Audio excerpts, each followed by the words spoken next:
Hello and back. Welcome back again to Office Hours with me here in my office here at Berkeley. And we're going to be talking for the next half hour. It's not really an hour, it's a half hour. And I'm going to be talking with you about Bernie Sanders and Donald Trump and Hillary and the politics and some economic issues, and then answering your questions. And we'll try to keep this lively because these are really important issues. And if you could, do me a favor, if you could share right now with your friends, because this is live. This is actually happening right now, and you're there, and I'm here, and if you want to share this with anybody, that would be great. And if you want to subscribe, I am told that there is a button. I do not see a button, but there's supposed to be a button up in that corner. You can actually subscribe so you can know when we are on, and we're going to we've been, this is about the third or fourth week we've done this, so by now it should be habit forming for you, right? All right, first thing on the agenda, I have got, this is kind of a personal thing. Last Friday, I felt that it was about time that I endorsed Bernie Sanders. The reason I hadn't endorsed Bernie up to that point is that I was chairman of Common Cause, which is an incredibly important organization, been trying to get big money out of politics for years, and it's nonpartisan, so I couldn't really endorse. But I felt that I had my conscience. I had to endorse Bernie Sanders, and therefore I took a leave of absence from Common Cause. And I'm very, very glad I did, so here he is, Bernie Sanders for 2016. I endorse Bernie Sanders for president in 2016. Can I have a little bit of applause, a little excitement? Thank you, thank you. But I didn't get a lot of, I got some positive responses, and I don't really care personally whether everybody likes it or not that I endorse, but this is typical. This is something from Lang Monteith. Lang, this is what you said, and you're representative of some people. You say, quote, "If the math is against Bernie, why are you pushing for the loser? It sounds divisively irresponsible to me." And Lang, I'm sorry it sounds divisively irresponsible to you, but you are jumping to conclusions, Lang. You're assuming that Bernie is the loser. And there are three things I want to bring to your attention. You should not count Bernie out.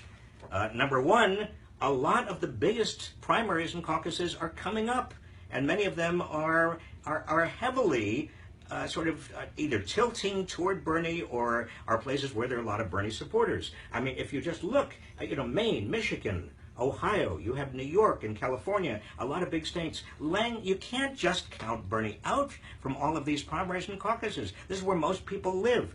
The second thing is you've got to understand that there are a lot of small donors who continue to give. Bernie Sanders is now sitting on, in February, I think it was $42 million was raised from small donors by the Sanders campaign. And the small donors to Sanders' campaign are not discouraged. Even after South Carolina, a very, very big defeat for Bernie Sanders. Granted, Bernie Sanders Monday had the biggest single day, $6 million of small donors. These are small donors, $27 on average. The third thing, Lang, can you pay attention, please? The third thing, this is the most important, is that the Sanders campaign is not just about Bernie Sanders. In fact, Bernie would be the first to admit it's not just about Bernie. It's about a movement to take back our economy and to restore our democracy, to fight the moneyed interests, to get big money out of politics. And that movement is going to go on. It's going to go right on to the Democratic nomination, to the convention. It's going to go right on beyond the convention. In fact, it may go on. In fact, it should go on for years. Lang? So I am not backing a loser. I have very, very great respect for Hillary Clinton, and if she wins the nomination, I will certainly support her. But at this point, if you can't follow your conscience in a primary, Lang, when are you going to follow your conscience? You get it? This is sort of part of it. It's a lot of people say, well, Hillary will do better against Trump, assuming that Trump is going to be the Drumpf, as John Oliver calls him. Drumpf, Donald Drumpf. Did you see that, John Oliver? It was great. And I'm going to call him Drumpf from now on, and I think we all should.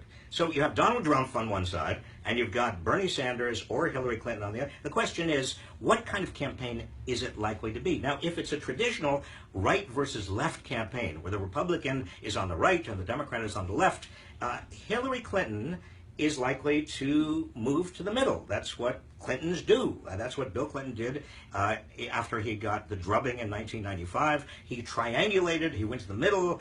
But I don't think the campaign is going to be a traditional left-right campaign. By the way, The Weed, that great podcast, made this point.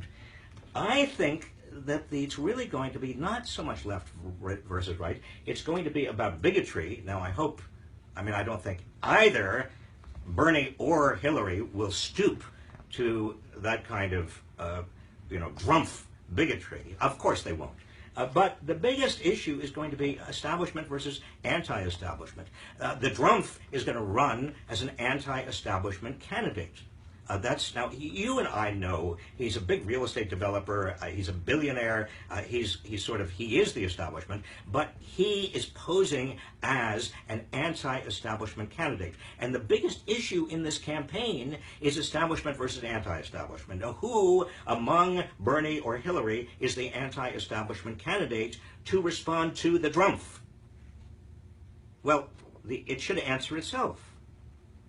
So I think that actually, Bernie, because he is the anti-establishment candidate among Democrats and among independents, would have a much better chance in a establishment versus anti-establishment campaign than Hillary would have. Which gets me to the real. Here's what happened. Super Tuesday not only exploded the Republican Party. The Republican Party is dead. It's gone. Good riddance. R.I.P. Rest in peace. But you've got 4 different tribes right now. Now look at my graphic. Do you like my graphics? I try. I'm a great believer in graphics. You've got the Drumpf authoritarian tribe. And it's not conservative, it's authoritarian. That means they believe in a strong leader who is so strong, you don't even have to answer. He doesn't even have to come up with policies.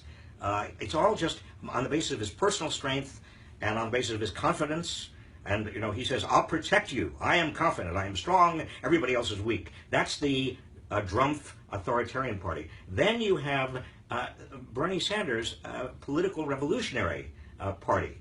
And then you have Hillary Clinton's Democratic Establishment Party or tribe. And then you have Ted Cruz's right-wingers. Now, these are essentially the 4 tribes right now in American politics. If we were in a parliamentary system, basically there'd be 4 parties, and the 4 parties would each of them would try to gather as much of the other party as possible to form a government, and they would elect a prime minister. We don't have a parliamentary system, so what do we do about these 4 tribes? Well, one is going to win the presidency, obviously. The other thing that is important here is that I left out a very big group. It's called the Republican establishment. And the interesting question is the Republican establishment doesn't right now have a tribe. They don't have a candidate. Each of these tribes has a candidate. The Republican establishment doesn't have a candidate. So watch and listen to where the Republican establishment is going to go. I don't think they're certainly they hate the Drumpf. Will they go with Bernie Sanders? I'm not sure. They are establishment. Bernie is anti-establishment. I don't think so. Will they go with Cruz? No, they hate Cruz. Cruz is the most people. I can't describe you. I've been around American politics for 35 or 40 years. I have never ever come across a politician in the Senate or in Congress who is as hated by his colleagues as Ted Cruz. So by a process of elimination, I think the Republican establishment goes to Hillary Clinton. Now just watch that dynamic, and it's an important dynamic because it raises what happened this morning, a couple of hours ago. Do you remember this guy? Those of you, you may be too old to remember Mitt Romney. I know, even when he was running, most of us didn't remember him. But this morning, here's what Mitt Romney, now Mitt Romney is the Republican establishment. I mean, he embodies, represents, he is the epitome of the Republican establishment. And Mitt Romney, a couple of hours ago, gave a speech. And the speech was calculated. The speech was actually hosted by the Republican establishment. They put Mitt Romney up to it. It was not Mitt Romney's idea. I know that the Republican establishment said, Mitt Romney, you are going to have to give a speech. You ran for president in 2012, and this is your time to give a speech denouncing the Trump. And here's what Mitt Romney said about the Trump. He said, Donald Trump is a phony and a fraud. His promises are as worthless as a degree from Trump University. Oh, pretty cutting. He's playing the American public for suckers. Dishonesty is Trump's hallmark. His bullying, the greed, the showing off, the misogyny, the absurd third-grade theatrics. Now, you know, from Mitt Romney, this is really brutal. But here's the problem. Mitt Romney, 4 years ago, was endorsed by the Trump. And when the Trump endorsed Mitt Romney was so pleased. He said, I'm delighted to have this endorsement. And there are pictures of them hugging and holding hands and putting their arms around each other. And the other thing is, Mitt Romney is the least persuasive person in America right now to most Americans. Not only was he trounced in 2012, but he represents the worst of the Republican establishment, the elitism, the wealth, the disdain for, remember the bottom 47%?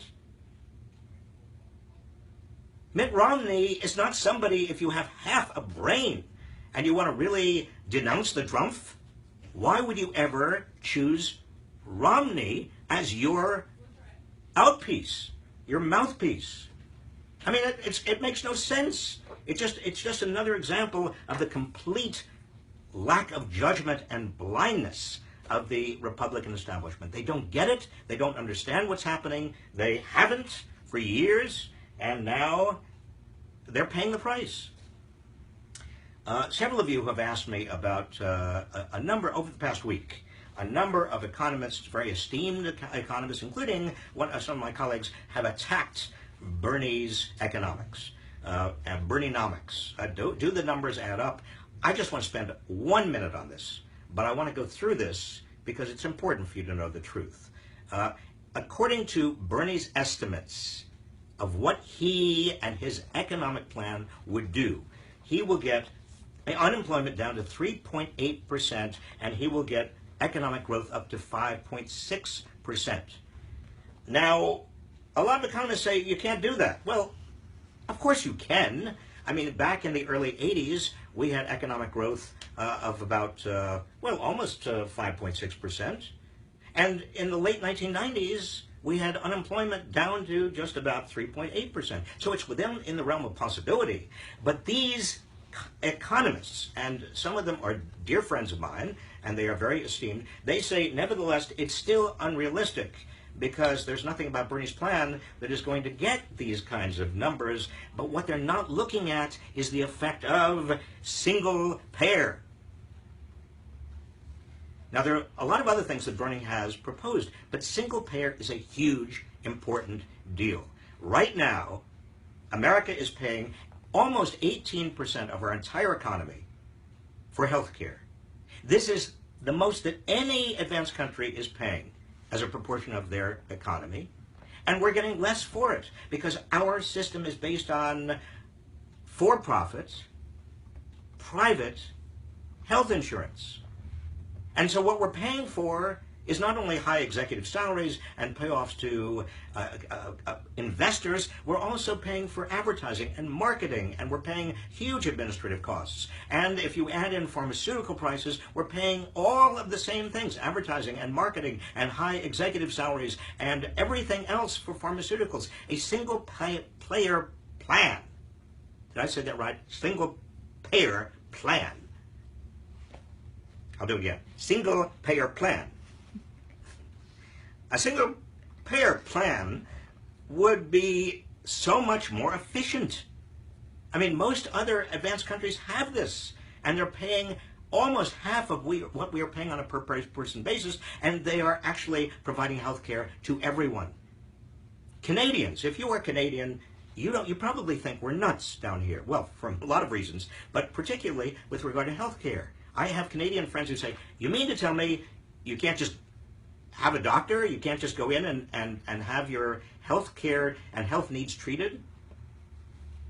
This makes a huge deal. This means we're freeing up resources in this country if we have a single payer plan. We're also generating huge productivity increases. Of course we can get down to 3.8% unemployment and 5.6% growth. All right, the worst of the week. This is a feature. It's hard this week, but my choice is Monsanto. Now, in the spirit of giving you news that you don't normally get, and you won't get from a lot of the major media, let me just tell you what happened.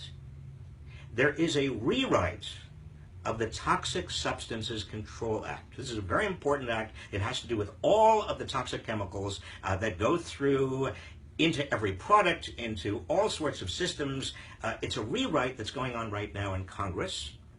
And it turns out that in the small print of the House version of this bill, Monsanto gets protection from liability for the PCBs.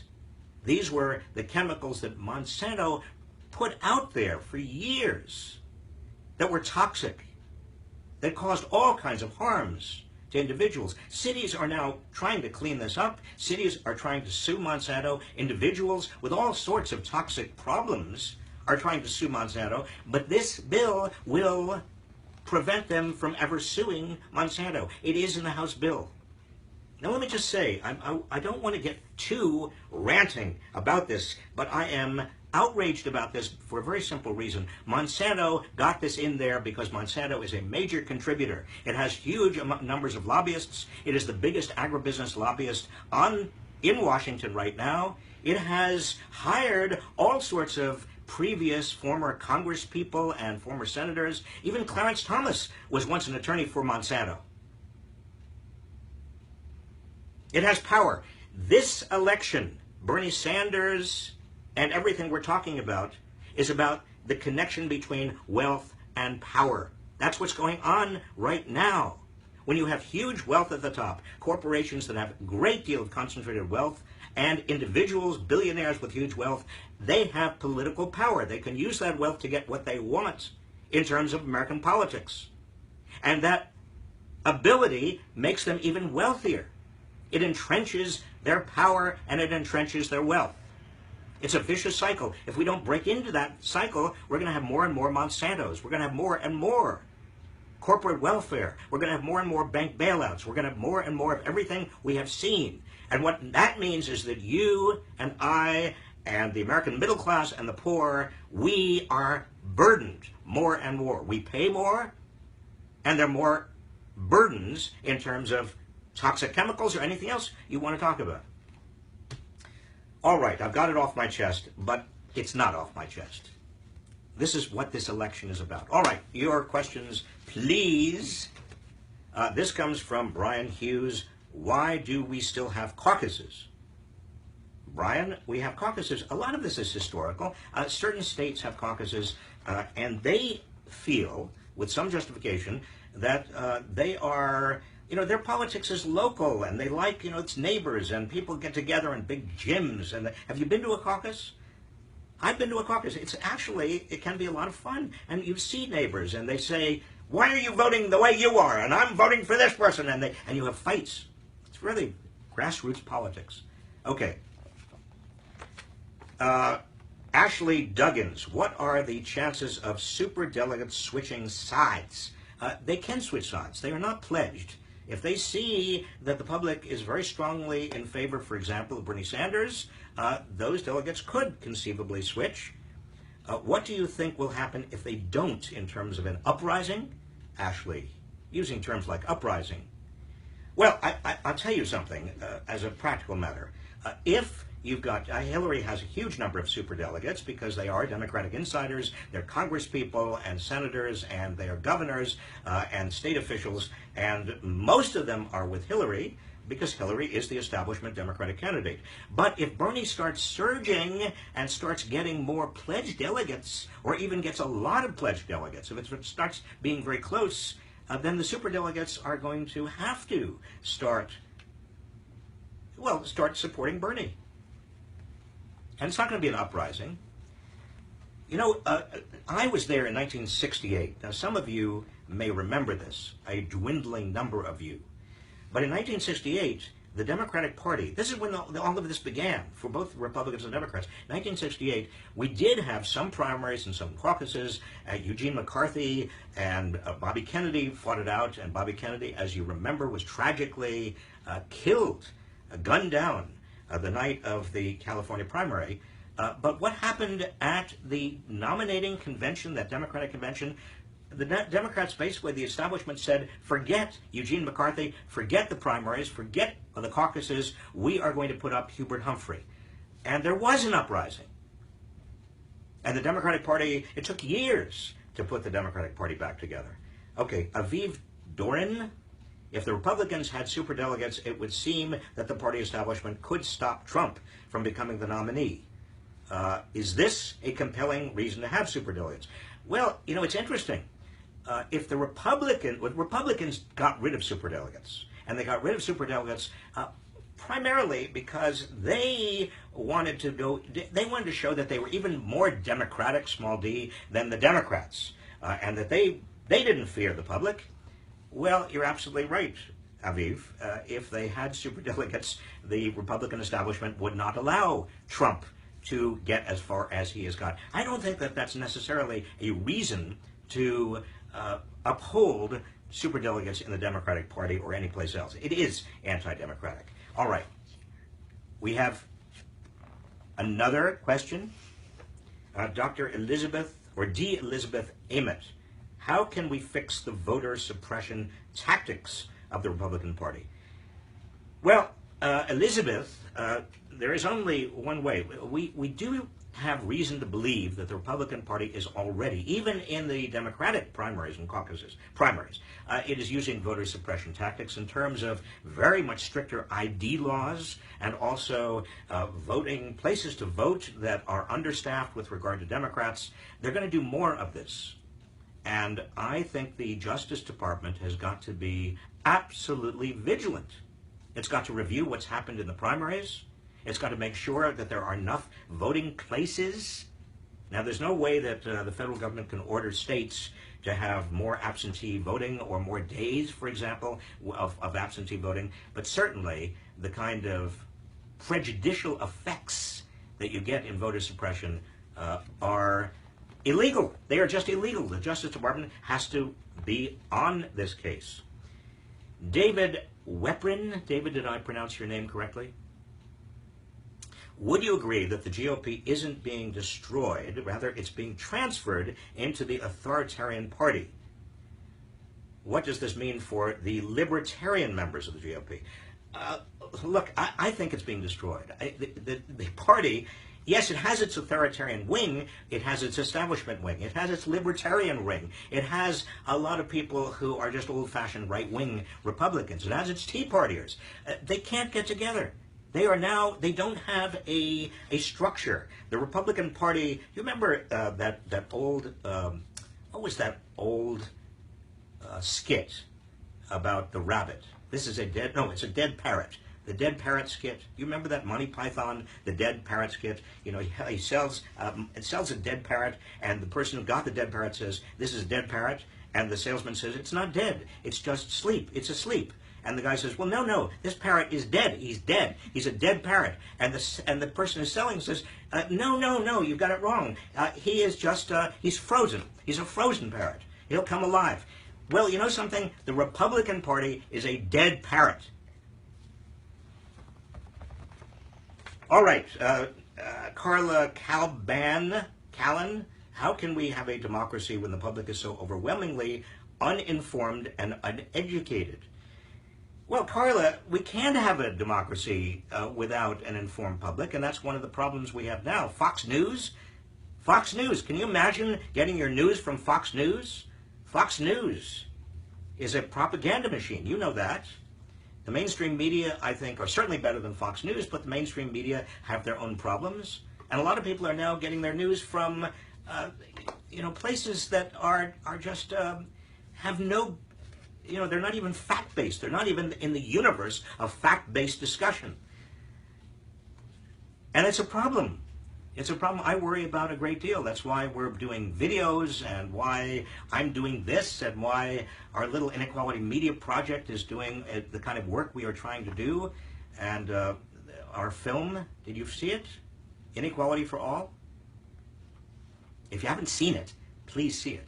That's why I don't want to be self-promoting, but it's why I write books. Okay, Judy Kahn. Robert, how can it be communicated to Democratic voters that Bernie is more electable than Hillary? Well, Judy, I believe that that's true, and I'm now communicating that.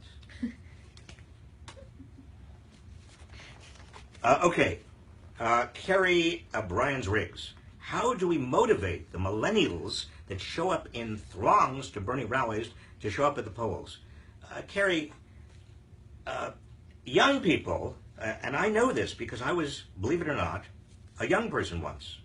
They have other things on their minds. Sometimes it's hard to get to the polls, and it's hard to schedule, and it's hard to, if they're at university or they're at college, it's hard to get to where they actually are registered. It's hard to coordinate absentee. But you're right, there's no excuse. There should be no excuse.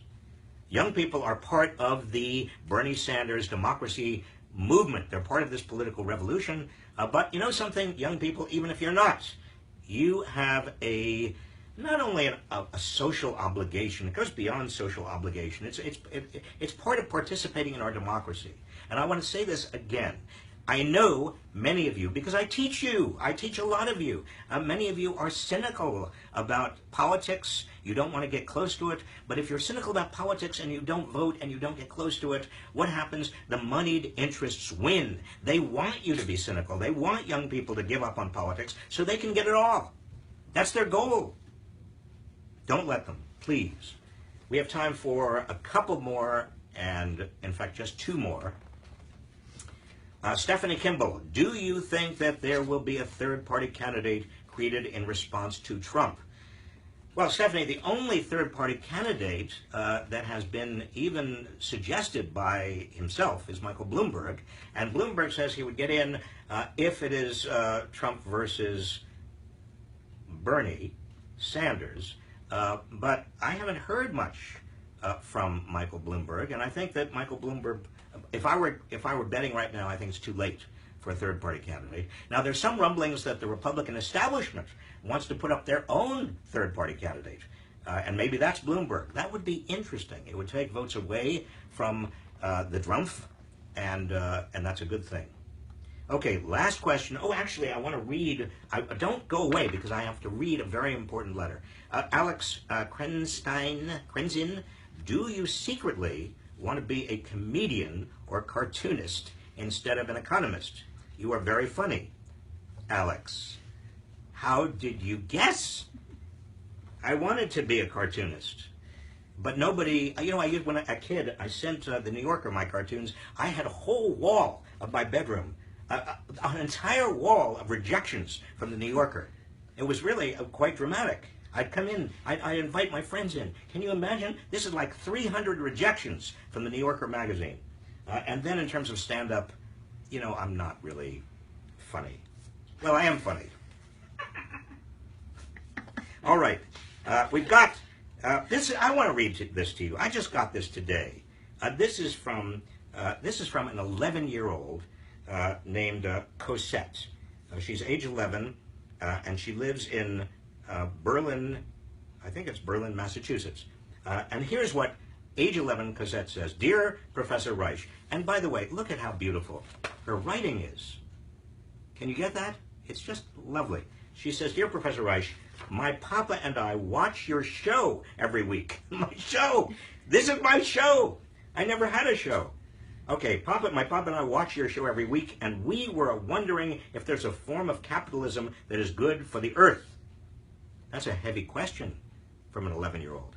And Cosette, the answer is yes, there could be a form of capitalism that's good for the earth. Capitalism is basically a system that is neither bad nor good, but you see, it can be good if capitalism generates enough productive capacity to have a cleaner environment, to have public health, to have good schools for the public, to do the things that a society should have.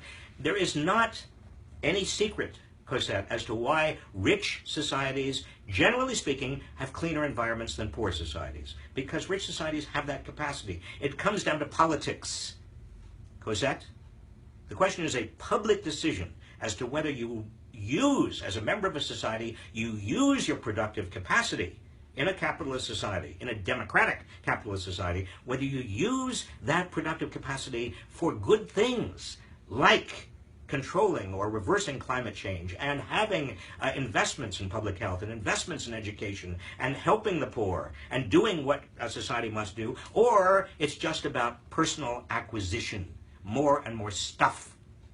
And that's a decision, Cosette, that you and other 11-year-olds and other young people will have to be making over the next 50 or 60 or 70 years.